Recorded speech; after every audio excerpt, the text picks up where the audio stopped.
Today, I'm going to break down my process for presenting this Druid character in a cinematic night scene using Unreal Engine. I'm going to go over the high-level pipeline I used to create the character, the steps I took in Blender to set up the animation and simulation, how I created the shaders, the scene setup, and used Unreal's Niagara system for the VFX. Finally, we'll talk about the render pipeline I used to get the final shot.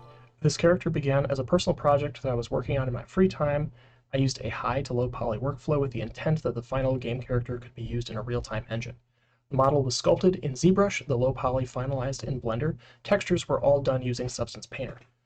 Starting the process, I focused on the character development first and didn't have a super clear idea of what the final scene would look like until much later.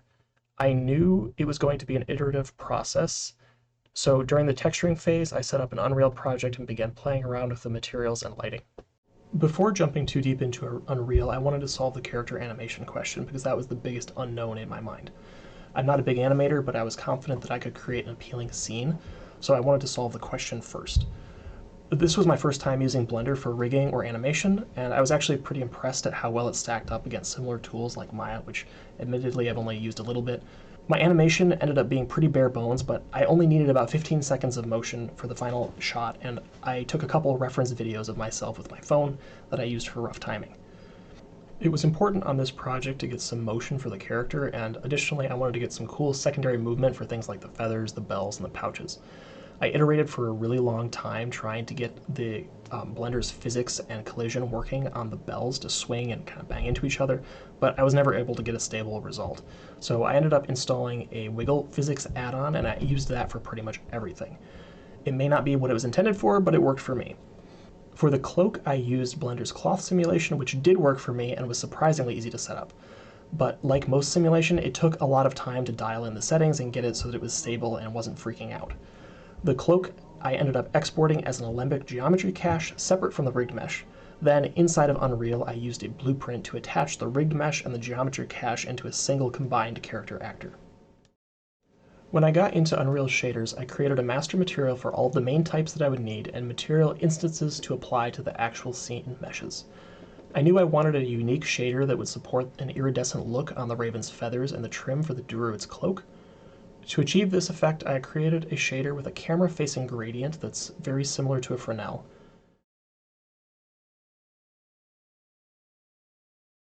Then I mapped a color ramp onto that camera-facing gradient and blended it with the base texture.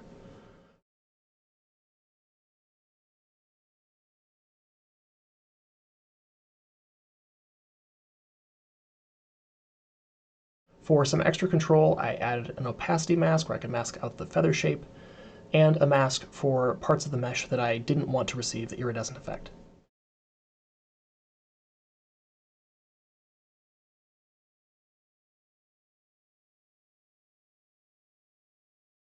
Finally, I used a hand-painted mask to break up the radial gradient so that the iridescent coloring didn't overpower the rest of the texture below it.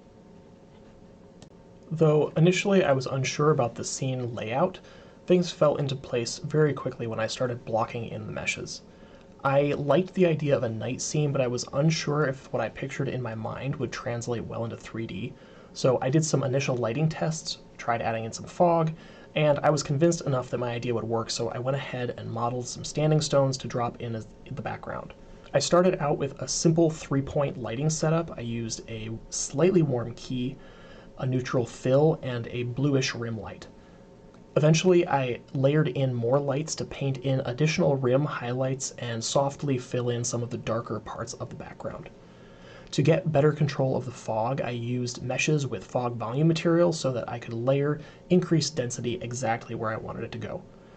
The plants and ground cover were free assets that I grabbed off of Epic's Fab Marketplace, then customized the materials to color match them into the rest of the scene. The Fire Magic VFX are a couple of simple Niagara particle systems layered on top of each other. There's a simple spinning shape emitting basic particles that's stacked on top of an animated panning polar coordinate texture, and finally I layered in a few flyaway fast-moving sparks. In the background, I used basically the straight stock hanging particle cloud system to create the ambient moving dust motes with some very small adjustments to some numbers and colors. Unreal's Niagara system is really incredible and free, and I encourage anybody who's interested in VFX at all to give it a try. It's really worth your time, and you can get some awesome looking stuff out of it. Blocking in the scene, I designed the composition all from one camera view. I did want to add in a couple alternate shots for the final presentation, so I used one main scene for those 3 master shots. I did end up creating a few alternate scenes that I could use, one for still shots, one for doing studio renders, and one for the title dolly shot. For the camera orbit, I parented the camera to an actor and used that parent as a pivot point to rotate the camera smoothly around the character. The camera movement, the animation, the VFX were all keyed using the sequencer. Additionally, I keyed the locations and intensity of some of the rim lights so that I can move them to different angles for each shot and customize it per view. This worked so well that when I set up my still frame render scene, I had about 10 frames that I was rendering out, I keyed everything in the shot, minus things like the ground cover, so that I could move the character, I could rotate it, I could move the lights, change the intensity of the lights, move the background stones. The background in every single one of these still shots was adjusted slightly and customized to improve the lighting and composition, so that when I'm ready to hit render, it just pops out 10 frames, all adjusted exactly how I want them to look. This setup took a little while, but it made the customization without ruining my setup so easy that it was completely worth it. The cameras were set to a pretty low depth of field. I also keyed a setting for that, so it does vary somewhat on the shot. My goal was to give more depth of field on the tighter close-ups and a sharper focus on the wide shots. I kept the post-processing relatively light, with only some slight level adjustments, basically bringing up my midtones.